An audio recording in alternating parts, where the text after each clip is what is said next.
Bapak Ibu masih ingin kuat bermain dengan cucu, menggendong, dan jalan bersama tanpa cepat lelah? Salah satu kunci pentingnya adalah menjaga gula darah tetap stabil, terutama lewat camilan yang kita makan setiap hari. Hari ini, Mas Dokter ingin ajak Bapak Ibu mengupas 5 camilan manis yang diam-diam bisa mengacaukan gula darah lansia. Judul kita, ingin tetap kuat main dengan cucu, hindari 5 camilan manis yang diam-diam mengacaukan gula darah lansia. Yang terakhir, paling sering dibeli di warung. Seringkali, camilan ini kita anggap ringan, cuma sedikit. Tapi kalau dikumpulkan setiap hari, dampaknya besar sekali untuk gula darah. Banyak lansia di Indonesia yang rajin minum obat, tapi pola camilannya belum dijaga, sehingga gula darah tetap naik turun. Padahal, kalau gula darah tidak stabil, Bapak Ibu bisa cepat lemas, pusing, dan organ tubuh lain ikut terbebani. Assalamualaikum warahmatullahi wabarakatuh. Salam sehat untuk Bapak Ibu semua yang Mas Dokter sayangi. Semoga Bapak Ibu yang sedang menonton diberi kesehatan, yang sedang sakit semoga Allah segera angkat penyakitnya, dan lancarkan aktivitas bersama cucu. Amin. Perkenalkan, panggil saja Mas Dokter. Insya Allah jadi teman ngobrol kesehatan Bapak Ibu, khususnya para lansia yang ingin tetap aktif bersama keluarga. Pagi hari minum teh hangat, sambil duduk di teras rumah. Mari jaga gula agar tetap sehat, supaya main dengan cucu terasa indah. Bapak Ibu, Mas Dokter mau ajak ngobrol sebentar sebelum masuk ke materi. Boleh ya? Bapak Ibu tulis di komentar usia Bapak atau Ibu berapa tahun dan dari kota mana. Misalnya, saya Ibu Rini, 65 tahun dari Surabaya. Atau saya Bapak Mulyono, 70 tahun dari Madiun. Silahkan tuliskan sekarang ya, supaya kita bisa saling kenal dan saling mendoakan satu sama lain.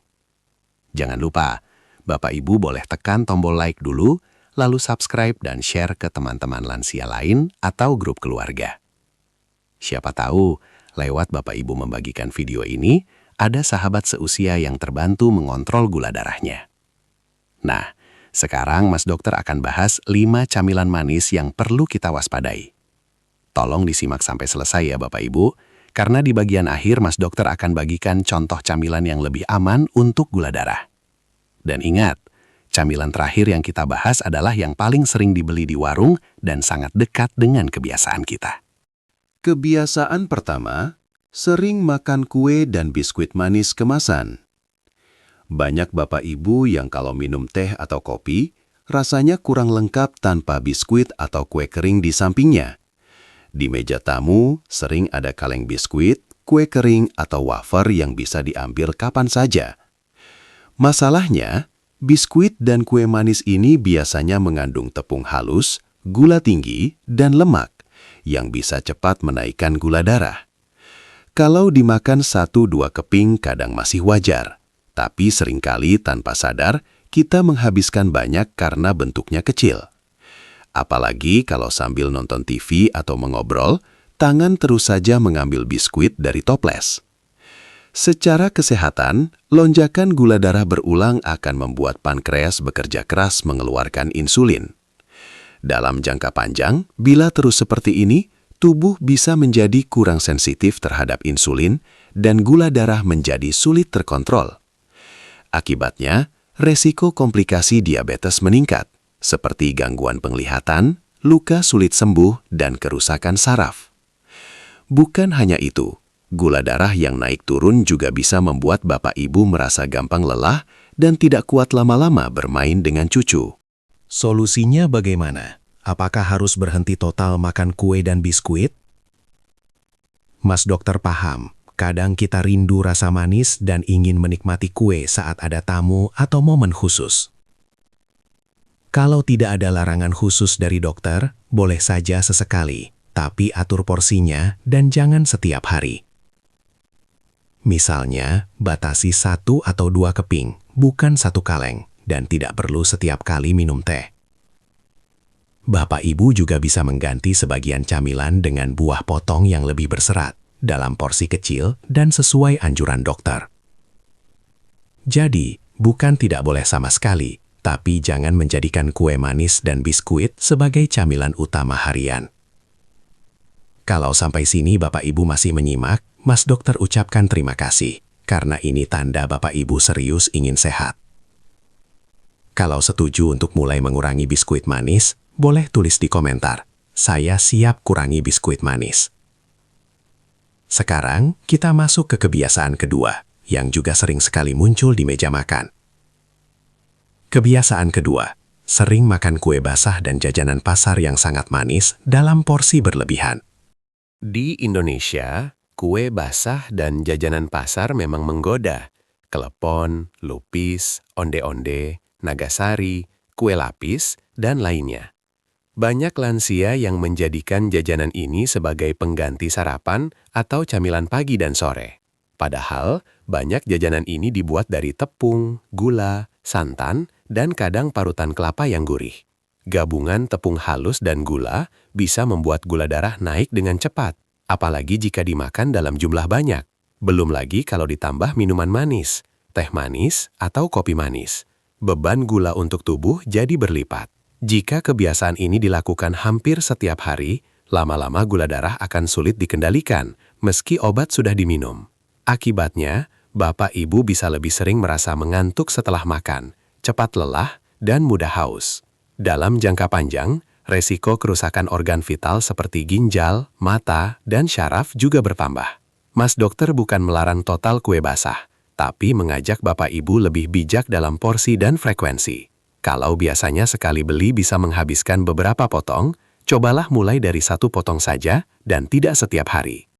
Jadikan jajanan ini sebagai makanan sesekali, misalnya saat acara keluarga atau hari tertentu, bukan makanan harian. Selain itu, sebaiknya kue manis tidak dijadikan pengganti makan utama, karena kandungan gizinya tidak seimbang. Usahakan saat makan jajanan, porsi nasi atau karbohidrat lain di jam makan berikutnya tidak berlebihan. Dan bila Bapak Ibu punya diabetes atau sedang diet khusus, konsultasikan dengan dokter atau ahli gizi untuk porsi yang aman. Ingat, tujuan kita bukan melarang, tapi mengatur, supaya Bapak Ibu tetap bisa menikmati hidup tanpa membahayakan kesehatan.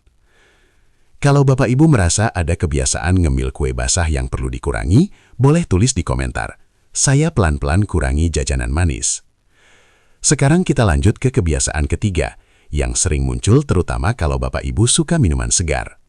Kebiasaan ketiga, sering minum minuman manis dalam kemasan sebagai camilan. Ini termasuk minuman teh dalam botol, minuman rasa buah, minuman bersoda, dan minuman berenergi manis. Kadang Bapak Ibu merasa, saya tidak makan apa-apa kok, cuma minum ini, padahal gulanya sangat tinggi. Minuman manis kemasan sering dianggap sepele karena bentuknya cair, tidak mengenyangkan seperti nasi. Padahal, gula di dalam minuman ini sangat cepat diserap tubuh dan langsung menaikkan gula darah.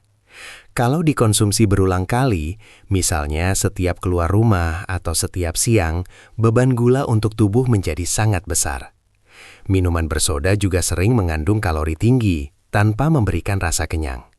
Akibatnya, Bapak Ibu bisa tidak sadar sudah menambah banyak kalori dan gula selain dari makanan utama. Dalam jangka panjang, ini bisa menyebabkan berat badan naik dan gula darah semakin sulit dikendalikan. Mas Dokter mengerti, minuman ini terasa segar dan praktis, apalagi di cuaca panas. Namun, untuk kesehatan jangka panjang, sebaiknya minuman ini bukan pilihan utama, apalagi untuk lansia dengan risiko diabetes. Solusinya, mulai perlahan dengan mengurangi frekuensi pembelian minuman manis kemasan.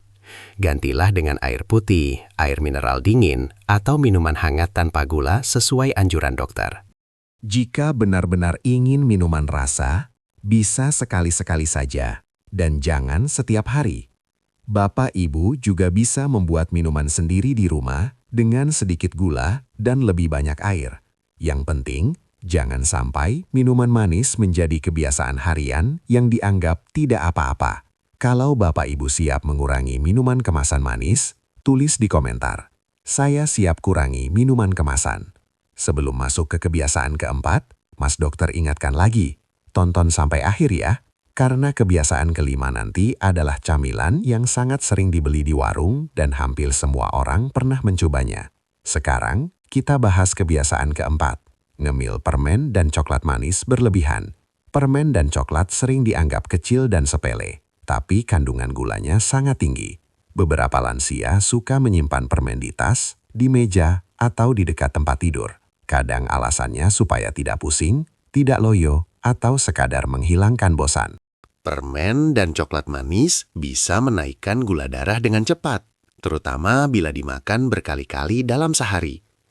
Kalau Bapak Ibu punya riwayat diabetes, kebiasaan ini bisa membuat gula darah sulit terkontrol, meski obat sudah diminum. Gula yang berlebihan juga bisa menempel di gigi dan menyebabkan gigi berlubang, yang sering menjadi masalah pada lansia. Kalau kadang dokter menyarankan permen untuk mengatasi gula darah terlalu rendah, itu berbeda dan harus sesuai arahan medis. Masalahnya, banyak yang tidak sedang hipoglikemia, tapi tetap rutin menghisap permen manis. Kalau dibiarkan, kebiasaan ini bisa membuat kadar gula darah selalu di atas target.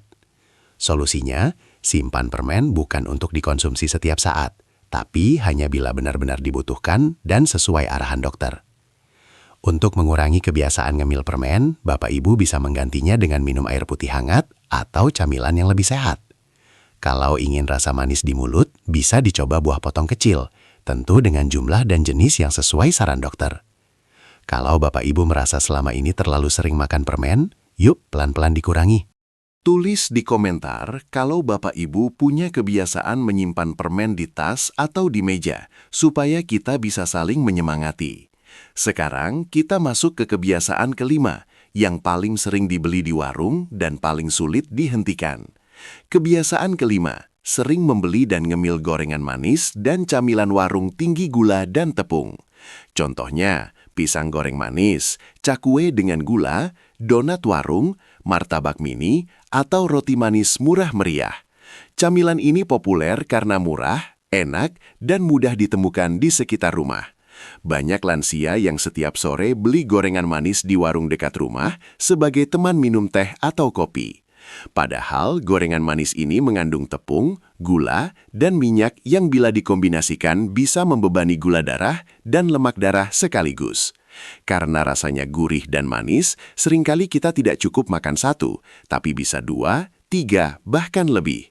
Kalau dilakukan hampir setiap hari, ini ibarat menambah beban gula darah sedikit demi sedikit, tanpa disadari. Lama-lama, gula darah cenderung di atas normal dan risiko komplikasi diabetes meningkat. Mas dokter paham, kebiasaan beli camilan di warung ini sudah seperti rutinitas dan kadang jadi momen bersosialisasi. Karena itu, Mas dokter tidak bilang harus berhenti total hari ini juga. Tapi ayo kita atur pelan-pelan. Misalnya, kalau biasanya beli gorengan manis setiap hari, kurangi jadi 2 atau 3 kali seminggu dulu. Kalau biasanya beli 3 buah, mulailah dengan 2, lalu 1. Perubahan kecil ini, bila konsisten, bisa membuat gula darah lebih mudah dikendalikan. Bapak Ibu juga bisa memilih gorengan yang tidak terlalu manis dan kombinasikan dengan minuman tanpa gula. Selain itu, coba perlahan-lahan mengganti sebagian camilan warung dengan camilan buatan rumah yang lebih terkontrol bahan dan gulanya. Misalnya, singkong rebus, ubi rebus, kacang rebus dalam porsi kecil dan sesuai anjuran dokter. Dengan begitu, Bapak Ibu tetap bisa menikmati camilan, tapi resiko lonjakan gula darah bisa dikurangi. Kalau Bapak Ibu merasa kebiasaan beli camilan warung ini yang paling sulit dihentikan, Mas dokter mengerti kok. Yang penting, jangan putus asa. Perubahan kecil tetap lebih baik daripada tidak berubah sama sekali. Silakan tulis di komentar, saya pelan-pelan kurangi camilan warung manis sebagai bentuk niat baik Bapak Ibu. Sampai di sini, kita sudah membahas 5 jenis camilan manis yang bisa mengacaukan gula darah lansia bila berlebihan. Mulai dari biskuit manis, kue basah, minuman kemasan manis, permen dan coklat, hingga gorengan dan camilan warung manis. Sekarang, Mas Dokter ingin berbagi sedikit tips camilan yang lebih bersahabat untuk gula darah. Tentu tetap harus disesuaikan dengan kondisi kesehatan masing-masing. Ingat, ini bukan pengganti nasihat dokter pribadi Bapak Ibu, tapi gambaran umum yang bisa jadi bahan diskusi dengan keluarga dan tenaga kesehatan. Camilan yang umumnya lebih baik adalah yang tinggi serat, tidak terlalu manis, dan porsinya terkontrol. Contohnya, buah potong dalam porsi kecil seperti pepaya, jambu biji, atau apel jika tidak ada pantangan. Tetap perlu hati-hati dengan buah yang sangat manis, jadi sebaiknya diskusikan dengan dokter atau ahli gizi untuk jumlahnya. Selain buah, ada juga camilan seperti kacang rebus atau kacang panggang tanpa garam berlebihan dalam porsi kecil. Camilan lain, misalnya ubi atau singkong rebus dalam porsi kecil, tidak digoreng dan tanpa tambahan gula yang berlebihan. Poin pentingnya adalah jangan menjadikan camilan sebagai pengganti makan utama dan jangan makan camilan terus-menerus sepanjang hari. Usahakan ada jeda antara makan utama dan camilan, dan jangan lupa perhatikan jadwal obat dan anjuran dokter. Selain memilih camilan, minuman juga sangat berpengaruh. Usahakan air putih menjadi minuman utama, bukan minuman manis. Kalau minum teh atau kopi, cobalah mengurangi gula sedikit demi sedikit. Misalnya dari 2 sendok menjadi 1,5, lalu 1, dan seterusnya. Memang butuh waktu untuk membiasakan lidah dengan rasa yang kurang manis, tapi lama-lama tubuh akan beradaptasi. Selain makanan dan minuman, aktivitas fisik juga sangat penting untuk membantu tubuh mengolah gula. Dengan bergerak, otot menggunakan gula sebagai sumber energi, sehingga gula darah tidak menumpuk. Bapak Ibu bisa mulai dengan jalan kaki pelan, senam ringan, atau latihan di kursi sesuai kemampuan. Sore hari minum teh susu di teras rumah sambil tersenyum. Kurangi camilan manis demi sehatmu, agar bersama cucu tetap bisa tersenyum. Bapak Ibu yang Mas Dokter hormati, terima kasih sudah menyimak sampai akhir. Mas Dokter doakan semoga Allah memberikan kesehatan yang panjang, gula darah yang lebih terkontrol, dan tubuh yang kuat. Semoga Bapak Ibu dimudahkan dalam mengurangi camilan yang berlebihan dan digantikan dengan kebiasaan yang lebih baik. Bagi Bapak Ibu yang sedang berjuang mengontrol gula darah, semoga diberi kesabaran dan keteguhan hati. Bagi keluarga yang merawat lansia dengan diabetes atau gula darah tinggi, semoga Allah membalas setiap lelahnya dengan pahala yang besar. Jangan lupa, tulis di komentar, saya siap berubah untuk sehat, supaya kita punya komitmen bersama. Tulis juga, kalau Bapak Ibu berkenan, camilan mana yang paling ingin dikurangi lebih dulu. Apakah biskuit, kue basah, minuman kemasan, permen atau gorengan warung? Dengan menuliskannya, insya Allah langkah perubahan akan terasa lebih nyata. Ingat Bapak Ibu, tidak ada perubahan besar tanpa langkah kecil pertama. Mulailah dari hari ini, dari 1 gelas minuman manis yang dikurangi, dari 1 kue yang tidak jadi dimakan. Lama-lama, tubuh akan terbiasa dengan pola yang lebih sehat, dan hasilnya bisa Bapak Ibu rasakan sendiri. Mas Dokter yakin Bapak Ibu mampu, apalagi demi bisa terus bermain dengan cucu dan berkumpul dengan keluarga. Kalau Bapak Ibu punya tema lain seputar kesehatan lansia yang ingin dibahas, silahkan tulis usulannya di kolom komentar. Insya Allah, Mas Dokter akan berusaha menjelaskan dengan bahasa yang sederhana dan mudah dipahami. Baik Bapak Ibu, saatnya Mas Dokter undur diri dulu dari layar, tapi insya Allah tidak dari doa. Semoga setelah video ini, ada 1 kebiasaan yang bisa mulai Bapak Ibu ubah pelan-pelan. Jaga makan, jaga camilan, dan jangan lupa tetap bergerak sesuai kemampuan. Wassalamualaikum warahmatullahi wabarakatuh. Salam sehat dan sampai jumpa di video Mas Dokter berikutnya.